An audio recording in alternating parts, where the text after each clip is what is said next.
Hello and welcome to the 18 WJTS News for Friday, June 27, 2025. Thank you so much for choosing us for your local news coverage this evening. I'm Kaitlyn Neukam reporting.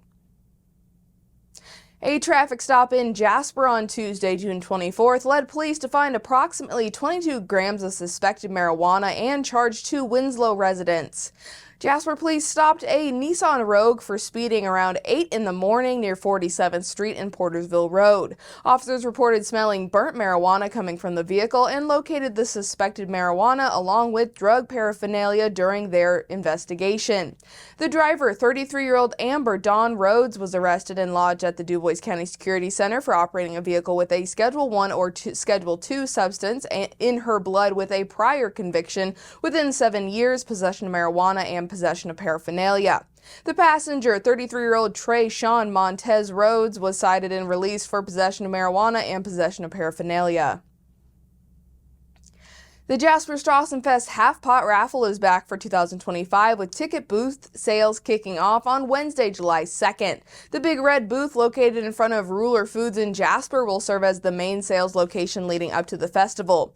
Booth hours run Wednesday through Friday from 3 to 6 p.m. Eastern and Saturday and Sunday from 8 a.m. to 2 p.m. through July 30th. The booth will be closed on the 4th of July and tickets can be purchased with cash or credit, with most transactions completed in under a minute.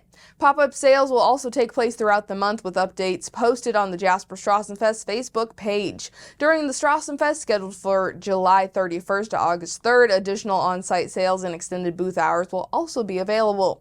Sales at the Big Red booth will run Thursday and Friday from 3 to 8 p.m., Saturday from 10 a.m. to 8 p.m., and Sunday from 10 a.m. to 2 p.m. In 2024, Bob and Molly Tuggle of Troy, Indiana won $77,382.50 from their half-pot drawing. That same year, over $30,000 was donated to the VU Jasper Scholastic Excellence Fund, helping fund tuition scholarships for local students. Tickets are also available at the Jasper Chamber of Commerce and the Vincennes University Jasper Bookstore. Post-festival sale details will be released at a later date. The 2025 half-pot drawing will take place on Friday, August 15th, at the Jasper Chamber of Commerce. Participants must be 18 or older to participate. In full rules, license number, and current pot totals are available at jasperstrassenfest.org. A noticeable police presence was seen near Fifth Third Bank along State Road 66 East in Tell City on Thursday after a call for service was initiated through the Tell City Central Dispatch. The report involved a male subject reportedly acting confrontational near Main Street. According to witnesses, including a nearby contracting crew, the individual was yelling and causing a disturbance. The crew did not interact with the man, but noted that he lifted his shirt, revealing what appeared to be a handgun tucked in his waistband. The man had left the area on foot before officers arrived. Thanks to detailed witness descriptions, police located a person matching the description walking along State Road 66 East a short time later.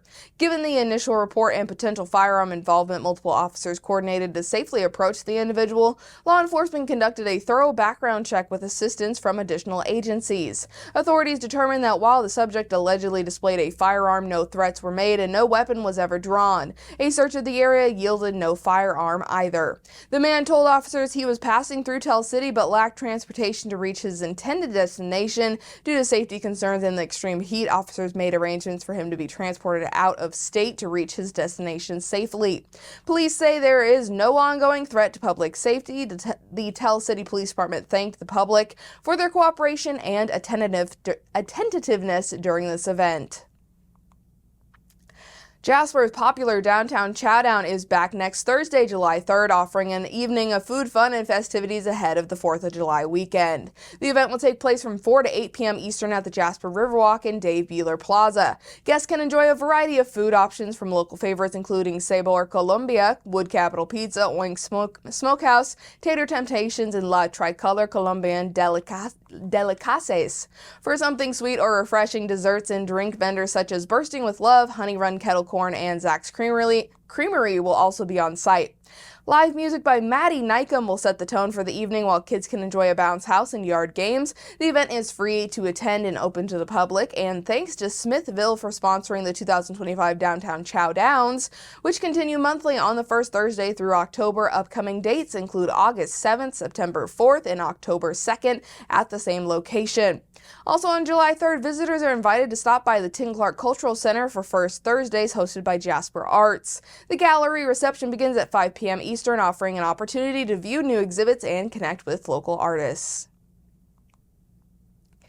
The Summer of Recovery 2025 tour celebration provided by Indiana Family and Social Services Administration's Division of Mental Health and Addiction is set to visit the Jasper Riverwalk on Saturday, July 12th. Kicking off at 5:30 p.m. Eastern, this free family-friendly event will include live entertainment, speakers, family activities, and recovery resources.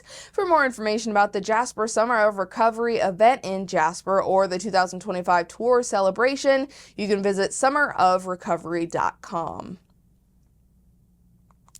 Davies Community Hospital will host a meet-and-greet reception on Thursday, July 17th to welcome its new Chief Executive Officer, Justin Harris. The event will take place in the hospital's main lobby and will be divided into two sessions. From 3 to 4 p.m., the reception will be open exclusively to hospital staff and members of the Board of Governors. From 4 to 5 p.m., however, the community is invited to attend. Cake and punch will be served during both sessions. Harris officially begins his role as CEO on July 1st. He brings more than a decade of healthcare leadership experience, including executive positions in hospital administration, rural healthcare development, and physician-owned organizations across Indiana, Kentucky, Illinois, and the southeastern United States. Hospital officials describe Harris as a collaborative and community-focused leader whose approach aligns with DHS's mission to serve the region.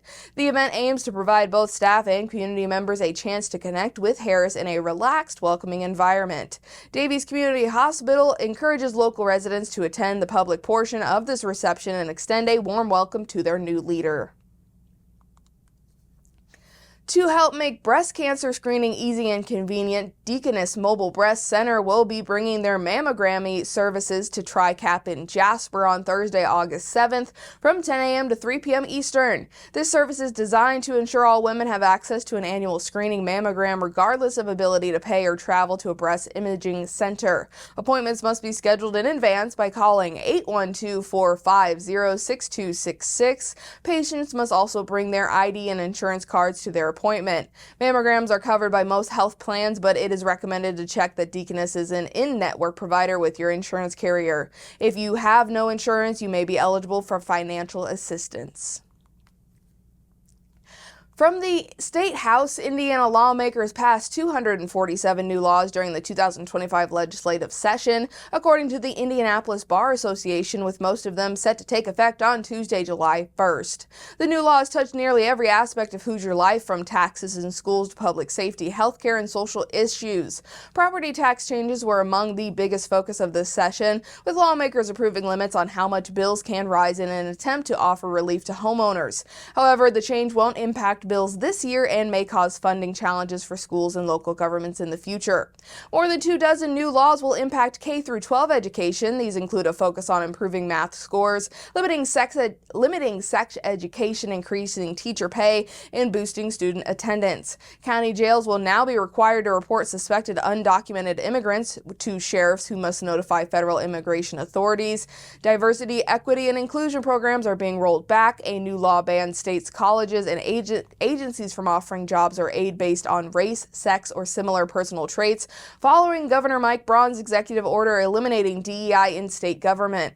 Other high-profile laws include a ban on transgender women competing in women's college sports, expanding Indiana's Lifeline law to protect underage drinkers in emergency situations, and changes to the state's red flag gun law, allowing judges to expunge a person's record if deemed no longer dangerous. Medicaid will see new restrictions requiring more frequent eligibility checks and stopping advertising of the program. Lawmakers also passed measures to crack down on Medicaid fraud, especially from providers. Students will no longer be able to use college IDs to vote, a move already facing legal challenges. Additionally, school board candidates must now declare their political party affiliation.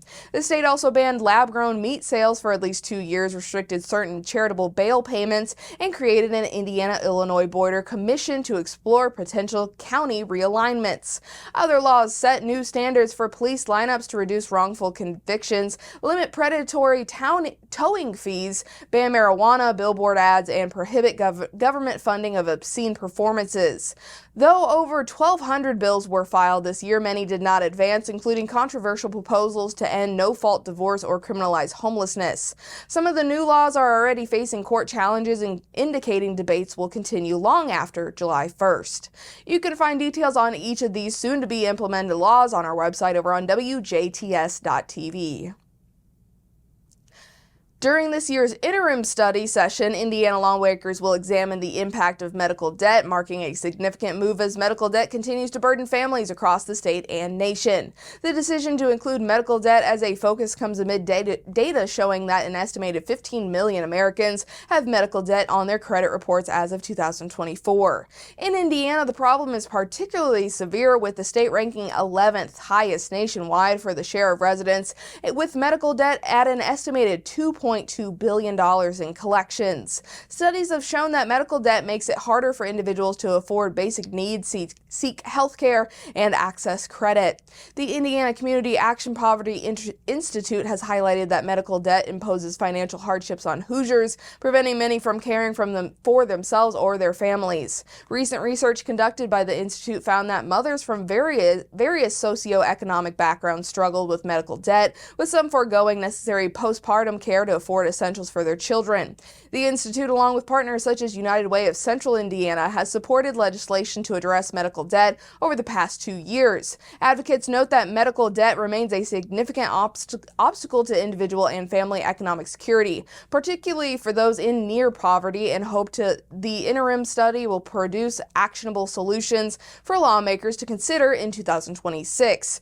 Organizations like the Leukemia and Lymphoma Society have also welcomed the decision to study medical debt, emphasizing that it is unique compared to other forms of debt because no one chooses to become sick. Their polling has found that more than 4 in 10 patients delayed medical care due to concerns about debt, a reality they believe underscores the urgent need for policy solutions. Reports and further information about this scale and impact of medical debt in Indiana can again be found on our website, that's WJTS.tv.